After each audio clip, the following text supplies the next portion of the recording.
আসসালামু আলাইকুম দর্শক। শেষ পর্যন্ত পাকিস্তান এবং ভারতের মধ্যে আক্ষরিক অর্থেই যুদ্ধ শুরু হয়ে গেল। গতকাল গভীর রাতে ভারত পাকিস্তানের অন্তত 6টি শহরে 6টি লক্ষ্যবস্তুতে হামলা চালিয়েছে। এতে মৃত সংখ্যা বাড়ছে। সর্বশেষ স্ক্রল টেলিভিশন স্ক্রলে যেটা দেখলাম 26 জন নিহত হয়েছে। অন্যদিকে পাকিস্তান পাল্টা জবাব দিয়েছে। সেই জবাবে বিপুল ক্ষয়ক্ষতি হয়েছে ভারতের। ভারতের অভ্যন্তরে কাশ্মীর সীমান্তে অন্তত 10 জন ভারতীয় নিহত হয়েছে। মোট 6টি রাফায়েল যুদ্ধ বিমান বিধ্বস্ত হয়েছে। তার মধ্যে খুবই ব্যয়বহুল বা দামি 3টি রাফায়েল যুদ্ধ বিমান রয়েছে এই 6টি যুদ্ধ বিমানের মধ্যে। এখনো পুরোপুরি চিত্রটা আসে নাই কত ক্ষয়ক্ষতি হলো দুই পক্ষের মধ্যে, কিন্তু ভারত প্রথমে আক্রমণ চালিয়েছে, যে আক্রমণের নিন্দা জানিয়েছে বলতে গেলে গোটা বিশ্ব। ডোনাল্ড ট্রাম্প, ভারতের খুবই বন্ধু হিসেবে পরিচিত, তিনি প্রথমেই বলেছেন পাকিস্তানে ভারতের এই হামলা অত্যন্ত লজ্জাজনক। পাকিস্তানের প্রধানমন্ত্রী বলেছেন যে কাপুরুষোচিত হামলা, গভীর রাতে ঘুমন্ত মানুষের উপর এই হামলায় শিশু সহ নারী পুরুষ বেসামরিক লোকজন যে নিহত হয়েছে এটাকে কাপুরুষোচিত হামলা বলেছে এবং তাৎক্ষণিকভাবে পাকিস্তান তার পাল্টা জবাব দিয়েছে। সেই জবাবে পাকিস্তান বলতে গেলে মানে বিপুল ক্ষতির সম্মুখীন হয়েছে। পাকিস্তানের সেনাবাহিনী দাবি করেছে তারা হামলায় অংশ নেওয়া ভারতের 5টি জঙ্গি বিমান ভূপাতিত করেছে। কাশ্মীরে ভারতীয় সেনাবাহিনীর একটি ব্রিগেডের সদর দপ্তর এবং তল্লাশি চৌকিও গুড়িয়ে দেওয়ার দাবি করেছে তারা। ভারতের সেনাবাহিনী বলছে কাশ্মীরে পাকিস্তানি সেনাদের ছোড়া গোলার আঘাতে 3 বেসামরিক নাগরিক নিহত হয়েছে। ভারতের এই ক্ষেপণাস্ত্র হামলাকে কাপুরুষোচিত আখ্যায়িত করেছেন পাকিস্তানের প্রধানমন্ত্রী শাহবাজ শরীফ। এর সমুচিত জবাব দেওয়ার ঘোষণা দিয়েছে। জাতিসংঘ ইতিমধ্যে দুই পক্ষকে সর্বোচ্চ সংযমের নির্দেশ দিয়েছে এবং প্রতিবেশী কোনো দেশই, চীন থেকে শুরু করে, কেউই ভারতের এই হামলাকে সমর্থন করেনি। যুক্তরাষ্ট্রের প্রেসিডেন্ট ডোনাল্ড ট্রাম্প ভারতের হামলাকে লজ্জাজনক বলেছেন। শিগগিরই এই সংকটের সমাধান হবে বলে আশা প্রকাশ করেছেন তিনি। সংঘাতপূর্ণ এই পরিস্থিতি নিয়ে গভীর উদ্বেগ জানিয়েছেন জাতিসংঘের মহাসচিব আন্তোনিও গুতেরেস। ভারত এবং পাকিস্তানের মধ্যে যুদ্ধ বিশ্ব নিতে পারবে না বলে সতর্ক করেছেন তিনি। উভয় পক্ষকে সর্বোচ্চ সংযম প্রদর্শনের আহ্বান জানিয়েছেন জাতিসংঘের মহাসচিব।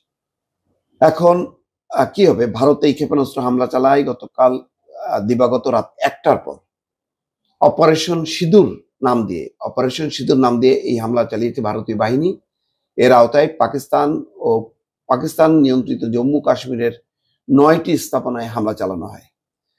পাকিস্তানের 6টি স্থান, পাঞ্জাবের শিয়ালকোট, ভাওয়ালপুর ও মুরিদকে এবং পাকিস্তান নিয়ন্ত্রিত আজাদ কাশ্মীরের রাজধানী মুজাফরাবাদ, বাগ ও কোটলি শহরে একের পর এক ভারতের ক্ষেপণাস্ত্র আঘাত হানে। ভারতের সেনাবাহিনী বলেছে তারা পাকিস্তানের সামরিক বাহিনীর কোনো স্থাপনায় হামলা চালায়নি। ভারতীয় সংবাদ মাধ্যম পিটিআই জানিয়েছে ভাওয়ালপুর পাকিস্তান ভিত্তিক সশস্ত্র গোষ্ঠী জশি মোহাম্মদের প্রধান কার্যালয়, মুরিদকে শহরে পাকিস্তান ভিত্তিক আরেক সশস্ত্র গোষ্ঠী লস্করি তৈয়বার প্রধান কার্যালয় সহ সশস্ত্র গোষ্ঠীগুলোর আস্তানায় এসব হামলা চালিয়েছে। কাশ্মীরে হামলার পর দ্য রেজিস্ট্যান্স ফ্রন্ট ওরফে কাশ্মীর রেজিস্ট্যান্স নামের একটি গোষ্ঠী ওই হামলার দায় স্বীকার করেছিল, যদিও পরে তারা অস্বীকার করে। ধারণা করা হয় এই গোষ্ঠীর সঙ্গে লস্করি তৈয়বার সম্পর্ক আছে।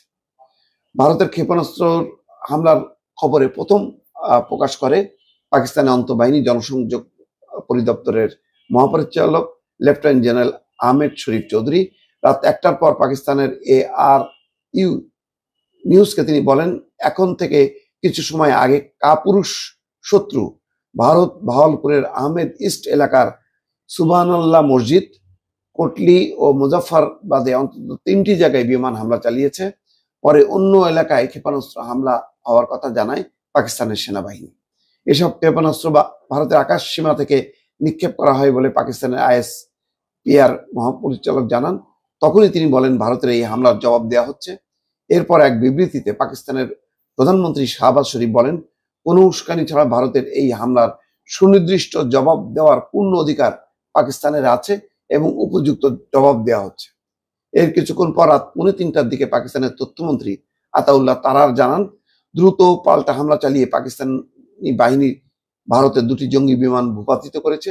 এর ঘণ্টাখানেক পরে ভারতের 3য় জঙ্গি বিমান ভূপাতিত করার খবর দেয় পাকিস্তানের রাষ্ট্রীয় টেলিভিশন পিটিভি। বলা হয়, ভারত নিয়ন্ত্রিত কাশ্মীরের অবন্তিপুরার 17 নটিক্যাল দক্ষিণ পশ্চিমে ভারতের আরেকটি রাফাল যুদ্ধ বিমান ভূপাতিত করেছে পাকিস্তানের বিমান বাহিনী। এর মধ্যে পাকিস্তানের নিরাপত্তা বাহিনী সূত্রের বরাত দিয়ে দেশটির সম্প্রচার মাধ্যম জিও নিউজ জানায়, পাকিস্তানের সেনাবাহিনী ক্ষেপণাস্ত্র হামলা দিয়ে কাশ্মীরের নিয়ন্ত্রণ রেখার ধুনদিয়াল সেক্টরে ভারতীয় সেনাবাহিনীর একটি ব্রিগেড সদর দপ্তর গুড়িয়ে দিয়েছে। ভোর 4টার দিকে পাকিস্তানের সেনাবাহিনী ভারতের ক্ষেপণাস্ত্র হামলা 8 জন নিহত, 35 জন আহত, 2 জন নিখোঁজ হওয়ার কথা জানায়। এর 1 ঘন্টা পর পাকিস্তানের প্রতিরক্ষা ও তথ্যমন্ত্রী ভারতের 4র্থ এবং 5ম জঙ্গি বিমান ভূপাতিত করার কথা জানান। পাকিস্তানের সেনাবাহিনী বরাত দিয়ে বার্তা সংস্থা রয়টার্স জানান, ভূপাতিত করা 5টি ভারতীয় জঙ্গি বিমানের মধ্যে 3টি রাফাল, একটি রাশিয়ান SU-30 আর একটি MiG-29 জঙ্গি বিমান। পাকিস্তানের সেনাবাহিনীর একজন মুখপাত্র রয়টার্সকে জানান, পাকিস্তানে হামলা চালানোর পরই এসব ভারতীয় বিমানকে ভূপাতিত করা হয়। যুদ্ধ বিমান ভূপাতিত করার বিষয়ে ভারতের কোনো বক্তব্য পাওয়া যায়নি। এটা হয়ে থাকলে তা কয়েক দশকের মধ্যে ভারতের সামরিক বাহিনীর জন্য সবচেয়ে বড় ক্ষতি। ভারত চুপচাপ হয়ে গেছে, মানে এত বড় প্রথম ধাক্কায় তাদের 5টা যুদ্ধ বিমান নাই, এটা খুবই লজ্জাজনক ব্যাপারটা হয়েছে। যাক, দেখা যাক এখন কোন দিকে দাঁড়ায়। তবে মসজিদে হামলা চালানো, সেখানে 4টি হামলা হয়েছে, 5 জন নিহত হয়েছে। এটা নিশ্চয়ই পরবর্তীতে জানা যাবে যে আরো ঘটনার ভয়াবহতা। দর্শক ভালো থাকবেন, আল্লাহ হাফেজ।